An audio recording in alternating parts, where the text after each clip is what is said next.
Sir నమస్కారం sir. నమస్తే బాబు. Sir Chiranjeevi స్వామి గారు మనకు తెలిసిందే ఎంత పాపులారిటీ ఉందో ఆయనకి. ఆయనకు ఎంతమంది భక్తులు అంటే ఆయనకు కూడా ప్రవచనాలు వినేవాళ్ళు ఎంతమంది ఉన్నారో మనకు తెలిసిందే. అయితే ఇప్పుడు ఆయన చేసిన కొన్ని కామెంట్స్ వివాదాస్పదంగా మారిపోవడం, దానిపైన చర్చలు జరుగుతున్నాయి. చాలా మంది హిందూ సంఘాలు కూడా వాటిపైన విశ్లేషణ చేయడం, విమర్శించడం చూస్తున్నాం. ఎలా చూడొచ్చు ఆ కామెంట్స్‌ని? మీరేం చెప్తారు సార్ దానికి సంబంధించి? చినజీయర్ గారి తాలూకు చాప్టర్ క్లోజ్. ఆయన తాలూకు ఇక్కడ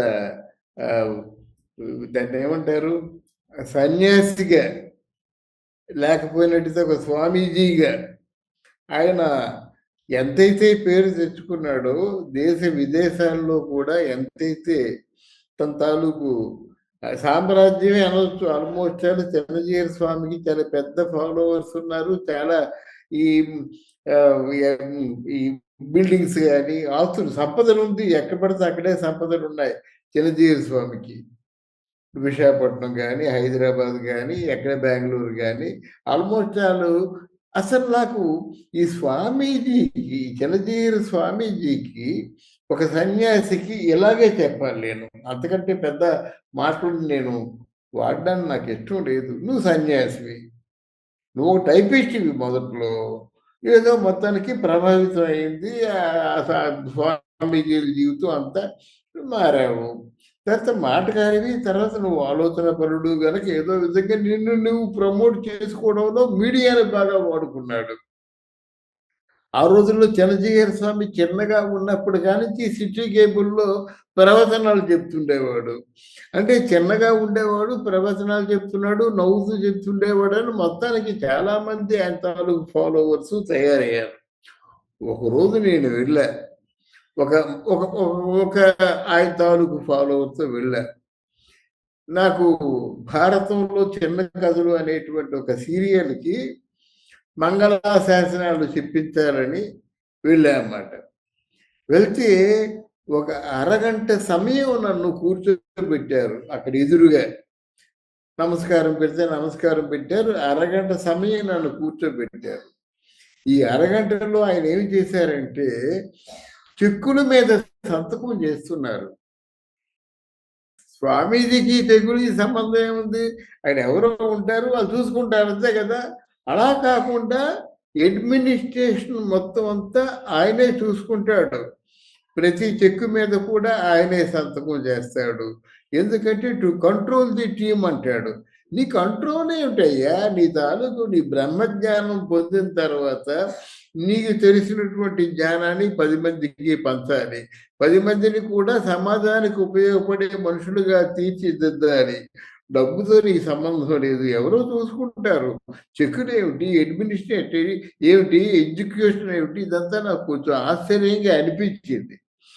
తర్వాత ఎక్కడ పడితే అక్కడ సంపదలు, తర్వాత ఆయన మాట్లాడడం, ముఖ్యంగా ఎక్కడ ఎవరికి వాల్యూ ఉంటుందో అక్కడికి వెళ్ళిపోయి మంగళ శాసనాలు చెప్పడం కానీ, దగ్గర ఉండడం కానీ, వాళ్ళు ఏదో దీవించడం కానీ, వాళ్ళు కూడా ఉండడం కానీ జరుగుతుంది. అది కేసీఆర్ విషయంలో అదే కదా నిజమైంది. కేసీఆర్ చిరంజీవి స్వామికి నేను కారుని తోలని ఆయన చెప్పుకున్నా, కేసీఆర్ ఆల్మోస్ట్ మహాత్ముడు అనే లెవెల్లో చిరంజీవి స్వామి మాట్లాడినా, ఈ మధ్యలో హైదరాబాద్లో పావు సగం కొనేసినటువంటి రామేశ్వరరావు మై హోమ్ కన్స్ట్రక్షన్స్ అధినేత ఆయన మాట్లాడినా, దీని వెనక ఓవరాల్గా ఉన్నదేమిటి? డబ్బు. అంటే ఏంటి? 100 కోట్లు, 1000 కోట్లు అన్నమాట. ఇక్కడేమో ఆయన ఈ చిరంజీవి స్వామి ఆ పెద్ద ఆయన తాలూకు విగ్రహాన్ని పెట్టి అది దాన్ని ఏమంటారు, ల్యాండ్ మార్క్గా కన్స్ట్రక్షన్ చేసి ఏదో చేశారు. ఏదో ఆ ప్రచారం చేద్దాం అనుకున్నారు. ఆయనకు ఒక గ్రూపును తయారు చేద్దాం అనుకున్నారు. అదో పెద్ద టూరిజం స్పాట్గా తయారు చేద్దాం అనుకున్నారు. దానికి పెట్టిన 100 కోట్ల రూపాయలు వేస్ట్ మాట. ఎవరు ఆయన మీద నమ్మకం లేదు. ఎందుకు నమ్మకం లేదంటే, ఎక్కడ మీకు పవర్ ఉంటే అక్కడికి వెళ్ళిపోతున్నారు. పవర్ అంటే ఏమిటి? ఇటు గవర్నమెంట్లో ఉన్న ఒక ముఖ్యమంత్రిగా ఉన్న వాళ్ళు, లేకపోతే బాగా సంపద ఉన్నవాళ్ళు ఆల్మోస్ట్ ఆంధ్రప్రదేశ్లో ఎవరు సంపన్నులు అంటే వాళ్ళతోనే నీ తాలూకు మంగళ శాసనాలు ఉంటాయి. ఎవరి వల్ల నీకు ఒక 50 ఎకరాలు 100 ఎకరాలు ల్యాండ్ వస్తుంది అనుకుంటే వాళ్ళతోనే నీ మంగళ శాసనాలు ఉంటాయి. పాద పూజకి 10,000 రూపాయలు ఫీజు వసూలు చేస్తుంది ఎవరో తెలుసా? అరే పాదాలు ముట్టుకోవద్దని చెప్పి ఒప్పుకుంటాను. నువ్వు పాదాలు ముట్టుకో గానీ దానికి అంటే ఫీజు 10,000 రూపాయలు. అది ట్రస్ట్‌కి వెళ్తుంది. అది ఇంకెవరికో సేవాభావంతో నేను సేవలు చేస్తున్నాను గనక దానికి ఉపయోగిస్తారు. ఇటువంటి కండిషన్స్ పెట్టడం నాకు ఎందుకో నచ్చలేదు. తర్వాత ఈరోజు చిరంజీవి స్వామి అక్కడ తిరుమల మీద 1000 స్తంభాల గురించి కొంచెం ఆయన గట్టిగా వాదించినప్పుడు కూడా మరి ఈరోజు ఆ 1000 స్తంభాలు ఉన్నట్టయితే ఎంత అంతరాయం కలిగేది?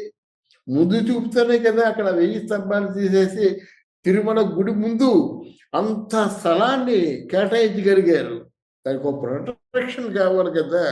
తిరుమల అంటే ప్రపంచవ్యాప్తంగా పేరెన్నికన్నటువంటి ఒక ఆలయం.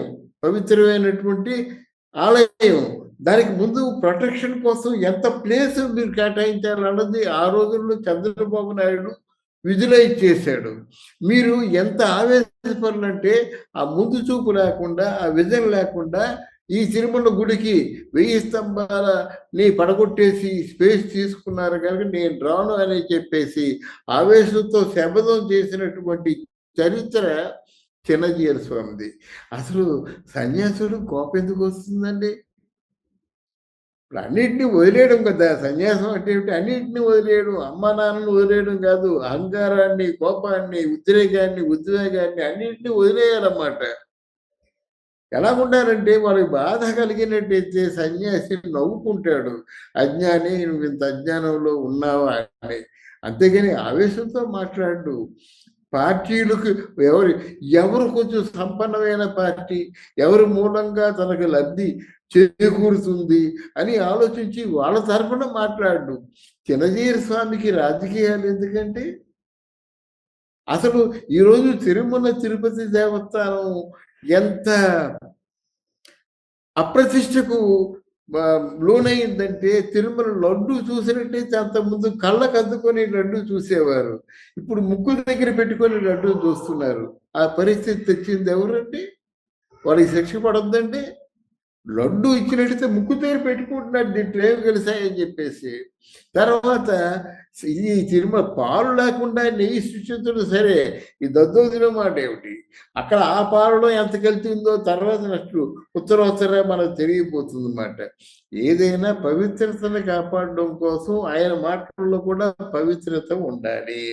గవర్నమెంట్ ఏదైనప్పుడు కూడా ఆయనకి గవర్నమెంట్‌తో పనే ఉందండి.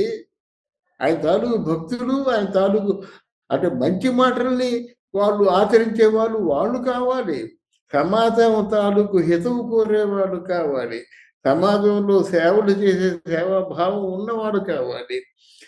సమాజానికి స్థాపించేటువంటి ఒక మంచి భక్త సైన్యాన్ని మీరు చేకూర్చుకోవాలి కానీ ఈ డబ్బులు, చెక్కులు, లక్షలు, కోట్లు ముఖ్యమంత్రి లేకపోతే ఆపోజిట్ ముఖ్యమంత్రి రేపు రాబోయేది ఈయనే అని చెప్పి జ్యోతిషాలు చెప్పడం ఇవన్నీ కూడా చిన్నజీరి తాలూకు అంటే ఆ స్వామీజీ అనడానికి కూడా మనస్కరించటం లేదు. ఆయన తాలూకు ఇమేజ్ని బాగా పడగొట్టేసి ఇక ముందు చిన్నజీరి స్వామి మాట్లాడితే వెంటనే టీవీ కట్టేసే పరిస్థితిని ఆయనే కల్పించుకున్నాడు. అది రాజకీయాలు ఎందుకండి? ఆయన డబ్బు ఎందుకండి? ఆయన చేద్దాం అనుకున్న 1, 2 పనులు చేసేస్తే సరిపోతుంది. అలా ఎంతమంది అండి? విద్యాప్రకాశానందగిరి స్వామీజీ ఏర్పేడులో ఉండేవాడండి.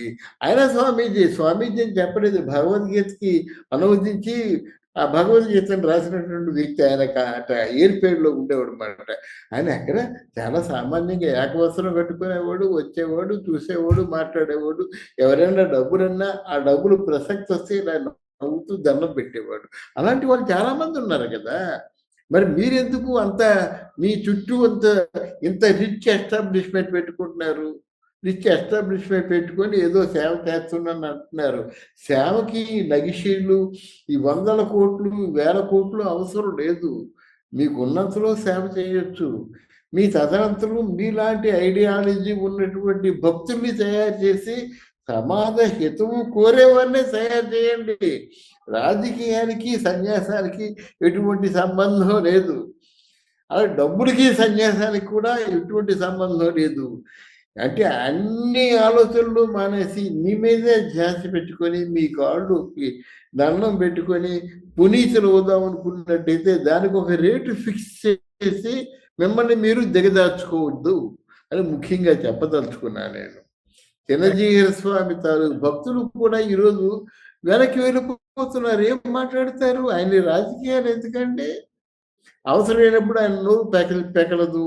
ఇది మన ఆంధ్రదేశంలో ఉన్నటువంటి ఆ రాముల వారి విగ్రహం పోయింది, ఏమన్నాడు చిన్నజీయర్ స్వామి? సీతమ్మ వారి విగ్రహం పోయింది, ఏమన్నారు చిన్నజీయర్ స్వామి? ఆంజనేయ స్వామి చెయ్యిరిపోయింది, ఏమన్నాడు? అప్పుడేం బయటికి రాలేదే, అప్పుడేం నోరు పెకలలేదే.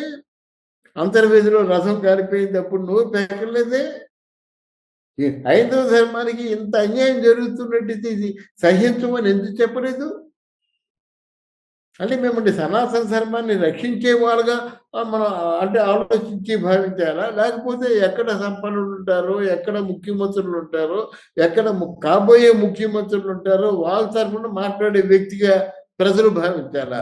అలాగే భావిస్తున్నారు ఇప్పుడు. చిరంజీవి స్వామిని అలాగే భావిస్తున్నారు కనుక ఇక ముందైనా తాలూకు ఆలోచన విధానాన్ని మార్చుకుంటే బాగుంటుందో. సన్యాసిలాగే ఉండాలి. సన్యాసి అంటే అన్నీ త్యజించిన వాడు సన్యాసి, అన్నింటినీ వదులుకున్నవాడు సన్యాసి. మీకు అన్నీ కావాలి, 100 కోట్లు 1000 కోట్లు పవరు రాజకీయ లబ్ధి అన్నీ కావాలి కనుక మీ తాలూకు ఆ సన్యాసత్వం అన్నది భ్రష్టత్వం పట్టేసి. Thank you so much sir. Thank you అమ్మా.